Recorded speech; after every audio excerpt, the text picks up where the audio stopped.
नमस्कार, जोहार। आप देख रहे हैं एचएनएन न्यूज। मैं हूं निशा मिश्रा आपके साथ।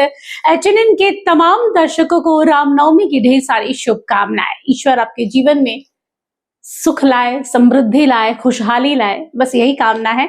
बढ़ते हैं खबर की ओर।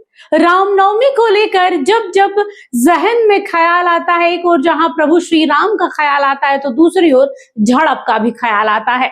भारतवर्ष का ऐसा कोई कोना नहीं है जिस पर रामनवमी के दिन झड़प ना देखने को मिले। बात करें झारखंड की तो झारखंड के गढ़वा के रामकांडा थाना क्षेत्र जो है उसमें रात को अष्टमी के अवसर पर जब जुलूस निकाला गया तो दो गुटों में विवाद इतना बढ़ गया कि पत्थरबाजी शुरू हो गई। कई लोग घायल हुए हैं। आलम यह है कि पूरा रामकांडा थाना क्षेत्र को छावनी में तब्दील कर दिया गया है कि आज रामनवमी का खास दिन है, कहीं आज ये विवाद बड़ा ना हो जाए।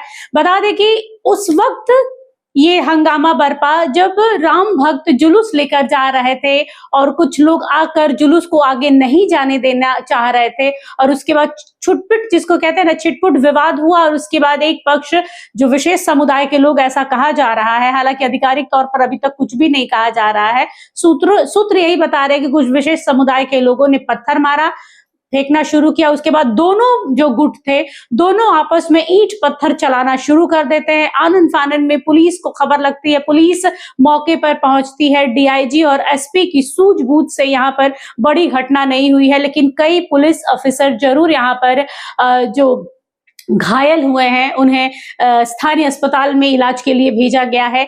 आलम विभत्स था। ये नहीं कहेंगे कि छोटी वारदात थी, ये छोटी घटना थी, क्योंकि अगर छोटी घटना होती तो पुलिस को आंसू गैस के गोले नहीं छोड़ने पड़ते। अगर छोटा मामला होता तो एसएचओ को तत्काल प्रभाव से निलंबित नहीं किया जाता, निकाला नहीं जाता, हटाया नहीं जाता। तो ये इतना छोटा विवाद भी नहीं था। और सवाल ये उठता है कि आखिर रामनवमी के समय पर ही ये सब क्यों होता है?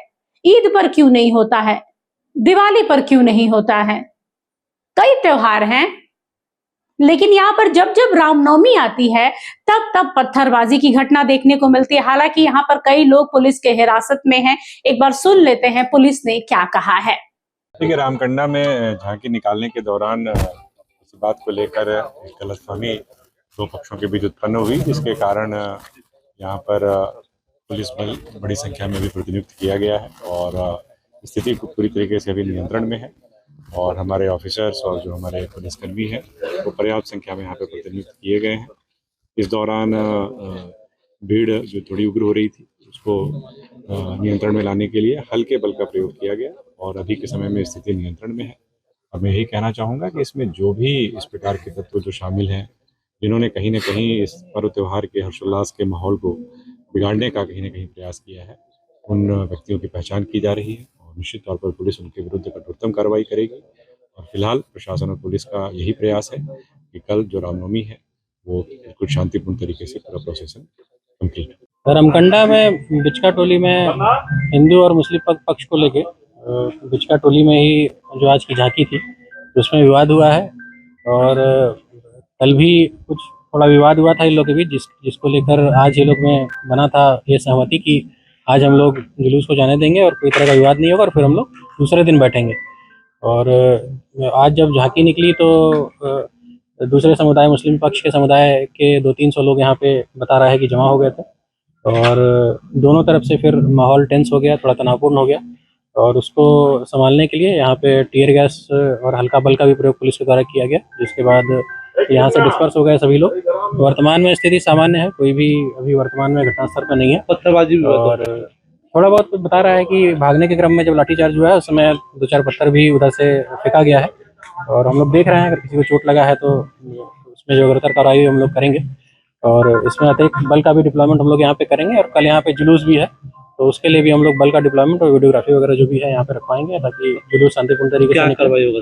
इसमें हम लोग अभी वर्तमान में यहाँ पे जो भी एविडेंस है वो कलेक्ट कर रहे हैं और जो भी लोग इसमें संलिप्त हैं उनके विरुद्ध जो भी कार्रवाई बनती है एफआईआर दर्ज करेंगे और एफआईआर दर्ज करके जिसकी भी अरेस्टिंग बनती है या जो भी अन्य कार्रवाई बनती है वो सब करेंगे। सुबह जो हुआ तो उसमें एफआईआर हुआ कि नहीं? सुबह में दोनों तरफ से आवेदन पड़ा है एफआईआर देने के लिए, दोनों तरफ से प्राथमिकी दर्ज की गई। तो सुना आप लोगों ने डीआईजी और एसपी ने यहाँ पर जो है अमन कुमार एसपी और डीआईजी कौशल किशोर जो है उन्होंने सारी बात को सामने रखा। उन्होंने कहा है कि जिन्होंने इस उपद्रव को अंजाम दिया है, जिन्होंने शुरुआत की है, एक भी ऐसे अपराधी को बख्शा नहीं जाएगा, कठोर से कठोर सजा दी जाएगी। कई लोग इस मामले में फिलहाल सलाखों के पीछे हैं, लेकिन सवाल यही उठता है कि आखिर रामनवमी के समय ही पत्थरबाजी जैसी घटना क्यों देखने को मिलती है। कई लोगों का ये कहना है कि भाई हिंदू समाज यहाँ पर अपना शक्ति प्रदर्शन करता है, अस्त्रों का पूजा करता है, दिखाता है, पावर दिखाता है, जिसकी वजह से एक समुदाय उग्र हो जाता है। तो भाई ये उग्र होने वाला समुदाय उग्र होता क्यों है? आपके 1 महीना चलने वाले त्योहार में क्या कभी किसी हिंदू ने उसमें कुछ कहा है? कई बार तो कई ऐसे वीडियोस होते हैं जिस पर हम आपत्ति जता सकते हैं। कई बार रोटियों में थूक कर लगाया जाता है, तंदूर में तंदूरी रोटियों में थू थू थू थू करके उसके बाद उसमें लगा देते हैं भट्टी में। हम तो नहीं सवाल उठाने जाते हैं, हो सकता है आपका कोई रिचुअल हो, हम तो उस पर नहीं बोलने जाते हैं। लेकिन यहाँ पर सवाल ये उठता है कि हर बार रामनवमी में चाहे झारखंड हो, बिहार हो, बंगाल हो, बंगाल में तो इससे भी ज्यादा विभत्स परिस्थिति बनी हुई है। एक और जहां टीएमसी अपनी पार्टी के लोगों को उतार रही है मैदान में, दूसरी ओर भगवा लिए, झंडा लिए, राम का नाम लेकर यहाँ पर मैदान में उतर जा रहे हैं, तलवारें तनी हुई हैं दोनों साइड से। यही आलम झारखंड के गढ़वा में देखने को मिला था, जहां पर तलवारें तो नहीं दिखी लेकिन ईंट और पत्थर जमकर बरसे हैं और कई लोग घायल हुए। फिलहाल जांच जारी है, सीसीटीवी कैमरेज वगैरह को देखे जा रहे हैं कि कौन यहाँ पर शुरुआत कर रहा है और कैसे ये विवाद बढ़ रहा है। जांच जारी है। फिलहाल के लिए बस इतना ही। देखते रहिए एचएनएन न्यूज। नमस्कार। जोहार।